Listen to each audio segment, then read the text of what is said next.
우리가 예후 얘기를 듣고 있거든요.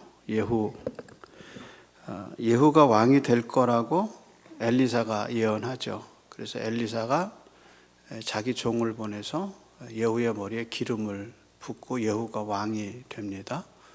예후는 얼마 동안 왕위에 있었느냐? 28년을 있어요.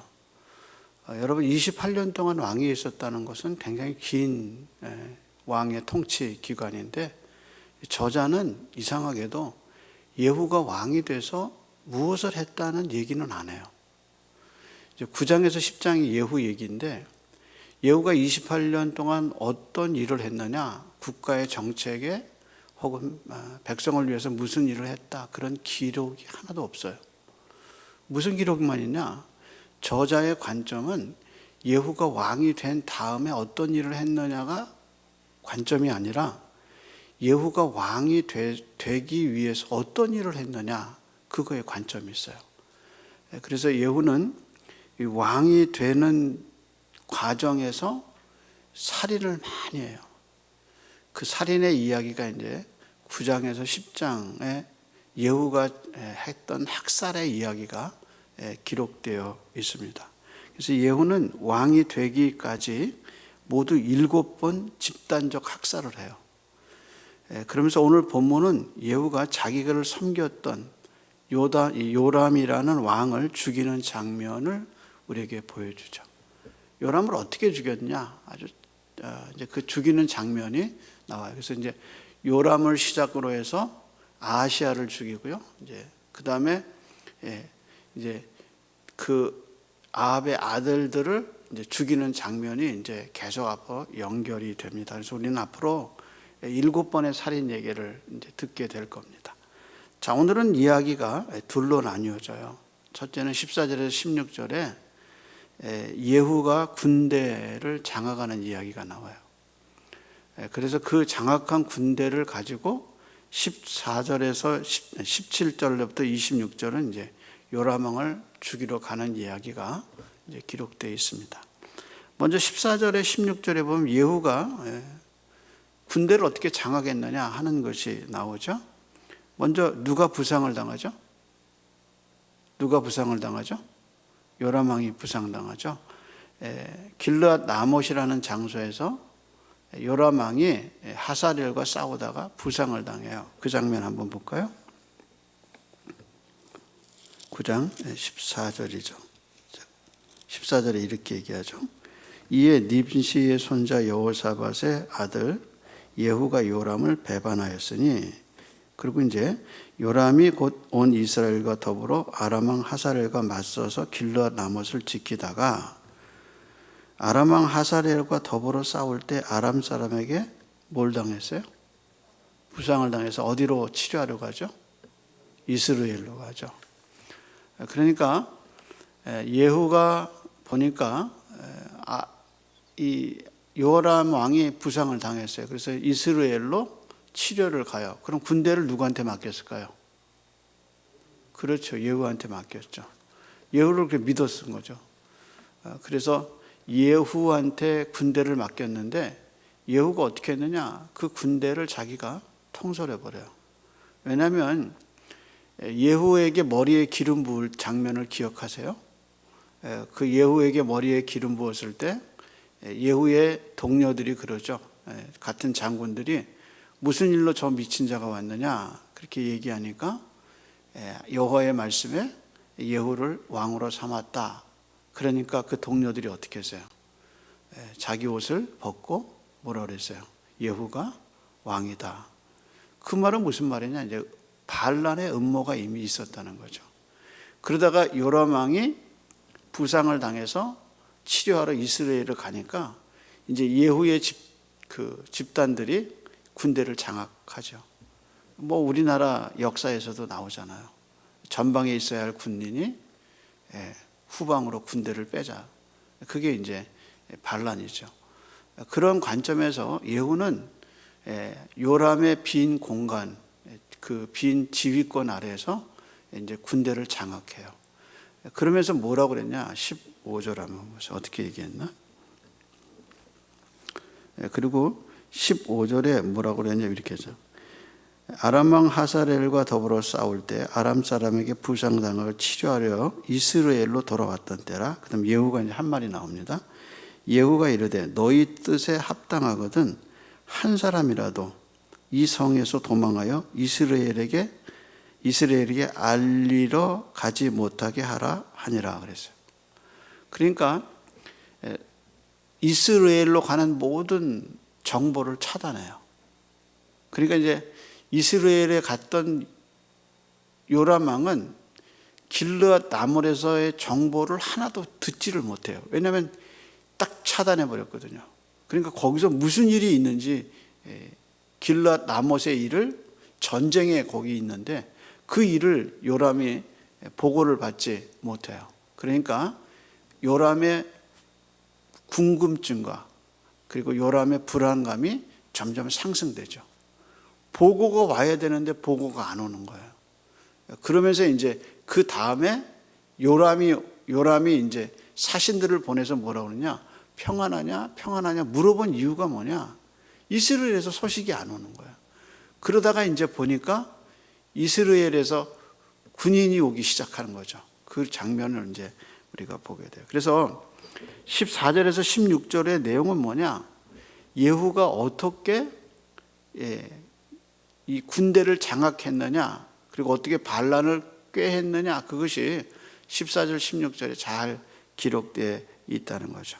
그래서 자기가 직접 전쟁에 있는 군대를 이제 다 장악한 다음에 이번엔 자기가 이스라엘로 움직여요. 그래서 만약에 이제 군대를 데리고 움직이면서 만약에 이제 하사렐이 쳐들어왔으면 이제 그 나라는 이제 어려움을 당하는 거죠. 왜냐하면 군대를 뒤로 뺐으니까. 그런데도 이스라엘에 정복하기 위해서 요람을 죽이기 위해서 예후는 군대를 갖고 동원해서 이스라엘을 공격하는데 아무 문제가 없어요. 그것이 이제 예후의 지도권의 모습인 것을 볼 수 있습니다. 그래서 이제 군대를 장악하고 이제 예후가 오는 장면이 17절부터 나오죠. 17절 한번 보겠습니다. 이스라엘 망대에 파수꾼 하나가 서 있더니 예후의 무리가 오는 것을 보고 이르되 내가 한 무리를 보나이다 하니 요람이 이르되 한 사람을 말에 태워 보내어 맞이하여 평안하냐 묻게 하라 하는지라. 그러니까 이스라엘 파수꾼이 보니까 군대가 몰려오고 있어요. 그러니까 요람한테 보고하니까 요람이 뭐라고 그러니까 뭐라고 얘기하냐면 파수꾼을 보내라.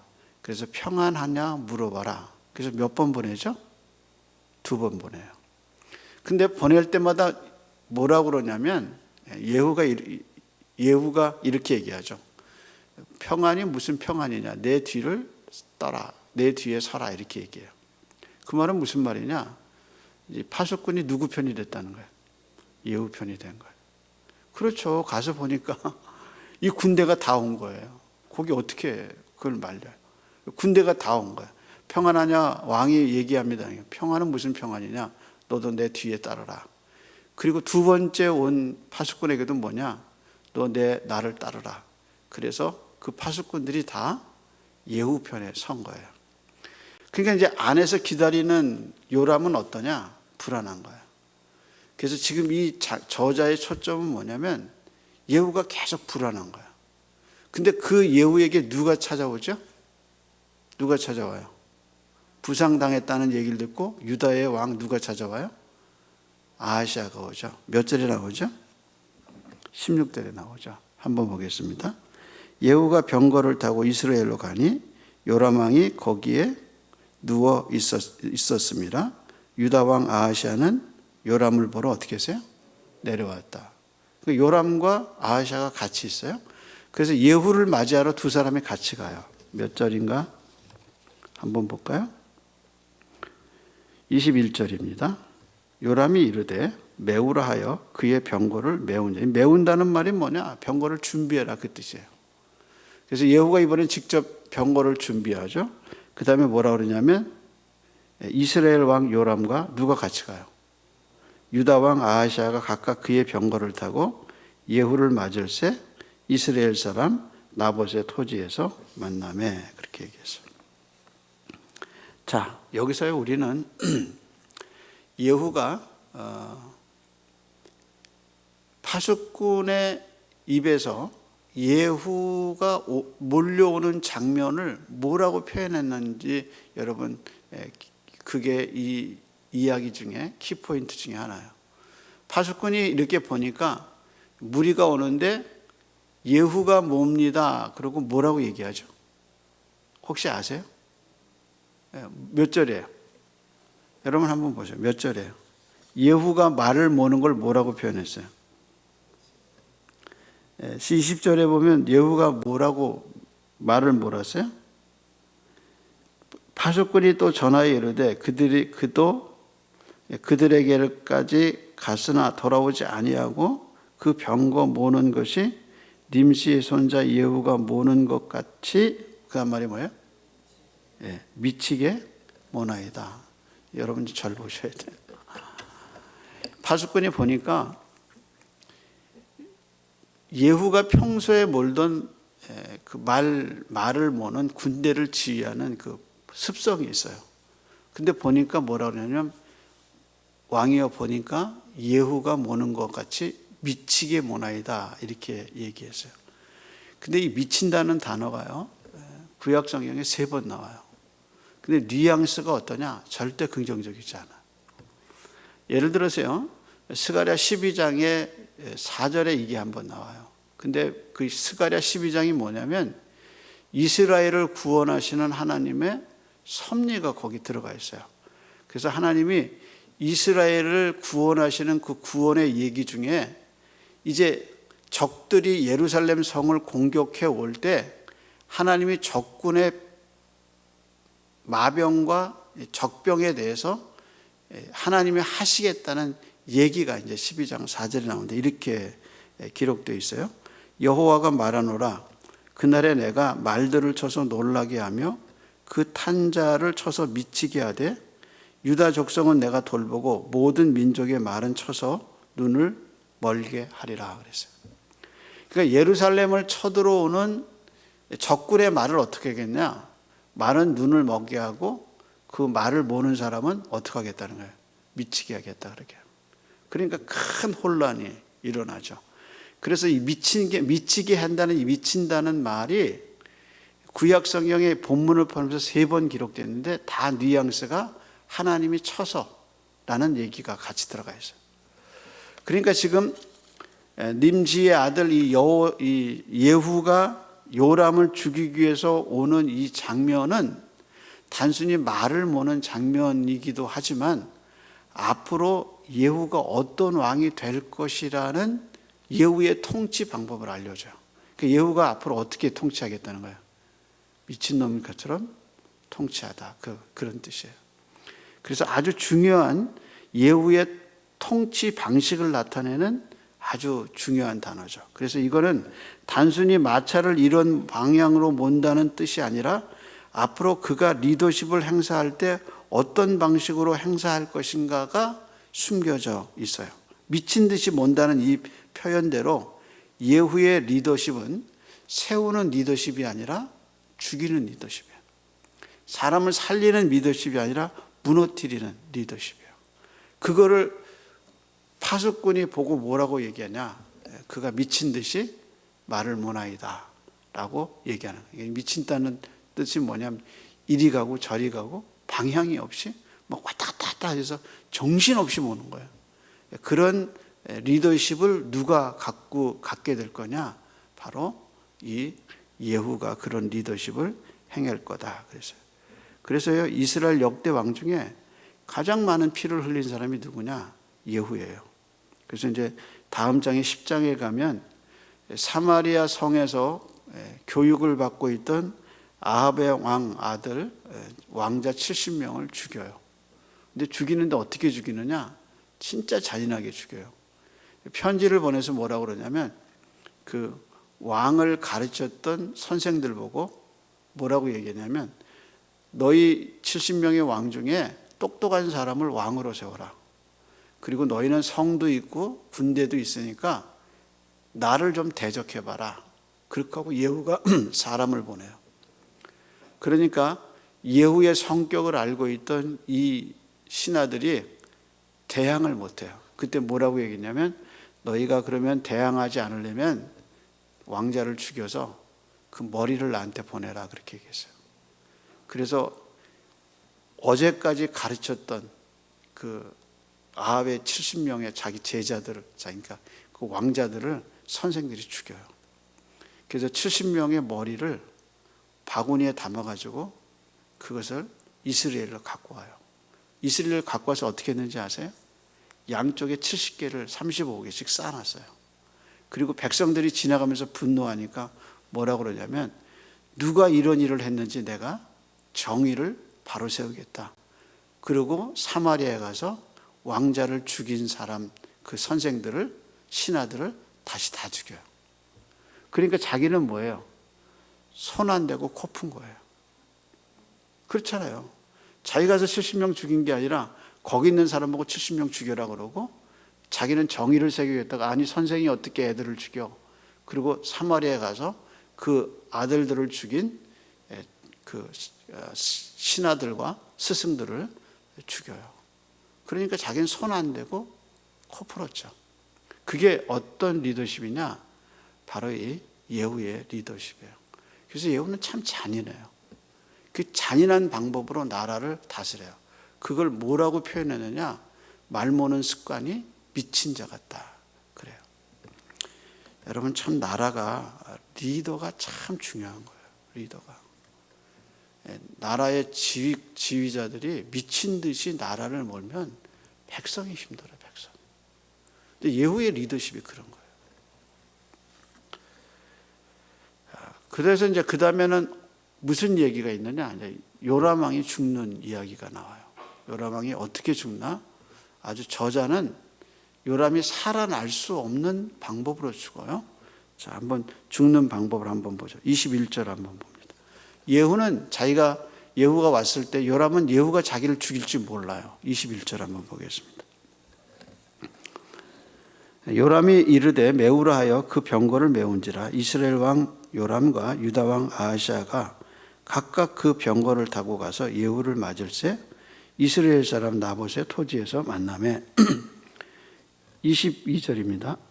요람이 예후를 보고 이르되 예후야 평안하냐 하니, 여기까지 몰랐어요.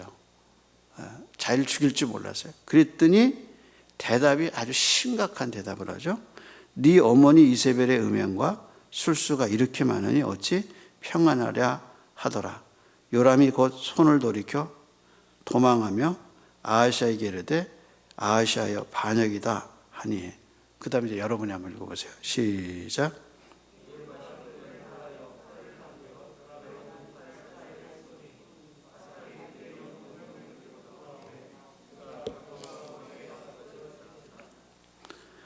여기서 예후의 활해를 맞고 염통에 뚫려서 죽었다, 이 말의 의미는 뭐냐면 이 사람이 살아날 가능성이 하나도 없다는 말이에요. 예후의 활 하나에 왕이 무너진 거예요.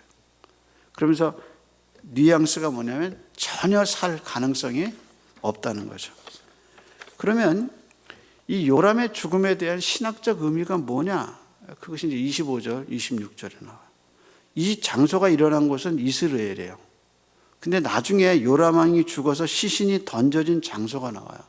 그 장소가 어디죠? 그렇죠. 나봇의 포도원이에요. 25절입니다. 이렇게 얘기하죠. 예후가 그의 장관 빅갈에게 이르되 그 시체를 가져다가 이스라엘 사람 어디에요? 나봇의 밭에 던지라. 내가 기력하려니와 이전에 너와 내가 함께 타고 그의 아버지 아합을 쫓았을 때, 이 쫓았다는 말은 신하로 아합을 섬겼을 때예요. 그랬을 때 여호와께서 이같이 그에게 예언하셨느니라. 그리고 26절 예언이 나오죠.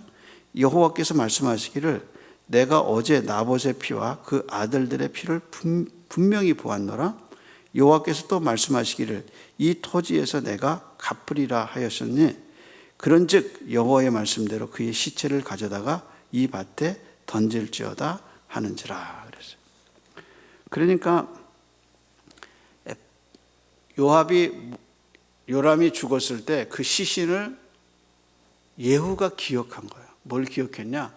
자기가 아합을 밑에서 아합을 쫓아다닐 때 엘리야가 예언했던 것을 명확하게 기억하고 있는 거야. 그러면서 또 뭐라고 그랬냐? 이 시신을 갖다가 나봇의 밭에 던져라. 그렇게 예언이 이루어지게 던지는 장면을 보고 있어요. 이 말은 요람의 죽음이 정치적 죽음이 아니라, 전쟁에서 우연히 죽은 게 아니라, 이건 하나님의 심판이라는 걸 보여줘. 그러니까 이 예후의 이 행위 속에는 그가 하나님의 말씀을 기억하고 그 시신을 갖다 거기다 던져라 라고 얘기한 이 장면 속에서 이 죽음이 전쟁에서 혹은 반역에 의해서, 부하에 의해서 죽은 그런 우연한 정치적 죽음이 아니라, 이거는 하나님의 심판에, 못된 심판이냐, 하나님이 예언한 그대로 이 죽음이 이루어졌다라는 것을 우리에게 보여주는 거예요. 그러면서 그의 아버지 나봇이, 아합이 나봇의 피를 흘려서 빼앗은 그 자리에 아들이 죽어요. 아버지도 죽고 그 다음에 아들도 죽어요. 그래서 요람은 아버지 아합의 길을 가로간 그 열매가 누구냐? 바로 이 요람이에요. 그래서 그 자리가, 아버지가 그 길을 만들었고 아들이 그 길을 따라갔고, 그리고 그 아버지가 간 길은 또 누가 닦아놨느냐? 그 아버지가 닦아놨어요. 그러니까 오므리 왕조의 네 왕이 있잖아요. 오므리, 아합, 아하시야, 그 다음에 요람. 이 네 사람은 다 뭐냐? 아버지가 닦아놓은 길을 그 아들이 가고, 그 아들이 닦아놓은 길을 그 아들이 가고, 그 아들이 닦아놓은 거 그 아들이 간 거예요. 그러면서 나봇의 포도원은 사실은 우리 자신이 죽어야 할 자리라. 우리가 어떠냐? 조상들이 걸어간 길을 우리도 똑같이 걸어가. 먹고 마시고 사고 팔고, 그리고 장가가고 시집 보내고 장가가고, 그리고 우리가 이제 장가가서 시집가서 아이 낳죠. 길러서 열심히 교육시키죠. 그 목적 중에 뭐예요? 애들이 잘 살기는 거예요. 이렇게 잘 길러서, 이렇게 잘 키워서 좋은 신랑, 좋은 신부 만나갖고 애들이 또 사는 거예요. 그러면 애들이 또 열심히 일해서 또 집 사고 또 팔고, 또 그래서 좀 더 늘려가고, 그래서 또 사고 팔고, 그래서 또 그 아들 또 딸이, 아들 딸을 낳아서 또 어떻게 해요? 또 열심히 키워서 또 애들 또 시집 보내고 장가 좋은 데로 보내고, 또 걔들이 자라서 어떻게 해요? 또 애들 낳아서 또 어떻게 해요? 영어 유치원 보내고 또 열심히 키워갖고 어떻게 해요? 좋은 신랑 만나고. 그게 뭐예요? 인간이 걸어가는 길이에요. 사고 팔고 시집가고 장가가고 먹고 마시고. 그거 말고 인생이 뭐 있어요? 여러분, 그거 말고 인생이 뭐 있어요? 모든 인생이 다 똑같이 그 길을 걸어가잖아. 그래서 그냥 머리 팍 터지게 애들 교육시키잖아. 좋은 데 시집 보내고 좋은 집에 살고. 그게 뭐예요? 인생의 길이잖아. 그러니까 그게 누가 걸어간 길이냐? 우리 아버지가 걸어간 길이고, 우리 할아버지가 걸어간 길이고, 그 조상님이 걸어간 길이고, 저도 어떻게 그 길을 걸어가. 이런 우리에게 하나님이 찾아오셔서 그렇게 사는 인생 말고 하나님을 의지하는 인생이 뭔가, 천국이 뭔가, 지옥이 뭔가, 구원이 뭔가, 예배가 뭔가, 찬양이 뭔가. 이스라엘 백성이 애굽에서 있을 때 죽도록 일하고 먹고 마시고, 그래서 나중에 광야 가면서 그러잖아요. 애굽에 있을 때 뭐 먹었는데 그것만 기억하잖아. 예배도 없고 기도도 없고 하나님도 없는 그 사람들에게 하나님이 찾아오셔서 구원시켜 주셔서 예배가 뭔지, 성막이 뭔지, 그리고 율법이 뭔지 하나님의 백성으로 가르쳐 주셨잖아. 우리도 똑같아요. 그런 우리를 하나님이 구원해 주셔서 예배가 뭔지, 구원이 뭔지 우리를 하나님의 백성을 삼아 주셨단 말이에요. 그래서 우리가 만약에 구원이 없이 살면 어떻게 되느냐? 이 나봇의 밭에 죽은 요람처럼 그냥 조상들이 지은 죄 속에서 우리도 거기서 죽어야 되는 거예요. 하나님의 말씀대로 한 번 죽은 것은 사람에게 정하신 것이요 그 후에는 심판이 있으리라. 그 길을 벗어나지 못하고 똑같이 심판받을 그 길에서 우리가 살 거란 말이에요. 근데 예수님이 찾아오셔서 우리를 그 길에서 벗어나서 나봇의 밭에서 죽어야 할 우리를 예수님이 구원해 주셔서 하나님의 백성으로 살아갈 수 있도록 은혜를 주셨죠. 그래서 마태복음 1장에 예수님의 족보가 나오는데 그 족보는 다 죄인의 족보예요. 근데 그 죄인의 족보에 전혀 죄를 짓지 아니하신 예수님이 성령으로 잉태되셔요. 그러면서 예수님의 새로운 족보가 시작되고 그 예수님의 구원의 역사로 우리도 아담의 족보에 들어가지 않고 예수님의 족보 속에 들어가게 된 거죠. 그래서 예수의 새로운 족보 속에 우리의 이름이 들어가서 우리의 구원의 역사가 이루어진 거죠. 그래서 예수의 피가 우리의 피와 똑같아요. 우리가 거듭나고 새로운 열매를 맺을 수 있는 힘이 어디서 왔느냐? 예수님의 족보와 예수님의 피에서 온 거란 말이에요. 바로 아합이 맺은 열매가 뭐냐? 요람이에요. 그래서 아합 다음에 요람이 죽은 것처럼 요람의 열매대로 우리도 죽어야 되는데 예수님의 피공로와 예수님의 은혜로 우리는 나봇의 밭에서 죽지 않아요. 우리는 주 안에서 죽어요. 우리의 생명은 그리스도 안에서 있어요. 그렇기 때문에 나를 믿는 자는 살아도 영원히 살 것이요 죽어도 나를 믿는 자는 영원히 살리라. 그게 그 생명의 역사가 우리에게 있는 거예요. 그래서 이제 열왕기 상하를 보면서 아버지가 걸어간 길 어떻게 아들이 이 길을 걸어가고 손자가 이렇게 똑같이 걸어가는 그 인생의 길에서 하나님이 우리를 구원해 주셔서 우리는 이런 길을 걷지 않고 하나님의 길을 걷게 되는 그런 은혜를 받게 돼요. 그래서 하나님에게 우리가 산자가 돼서 열매를 맺을 수 있는 하나님의 백성이 됐어요. 그러니까 우리는 나봇의 밭에 죽을 인생이 아니고 그리스도와 함께 영원한 생을 누릴 사람이다. 그 구원의 역사를 다시 감격하고 감사하는 시간이 되기를 바랍니다. 기도하겠습니다.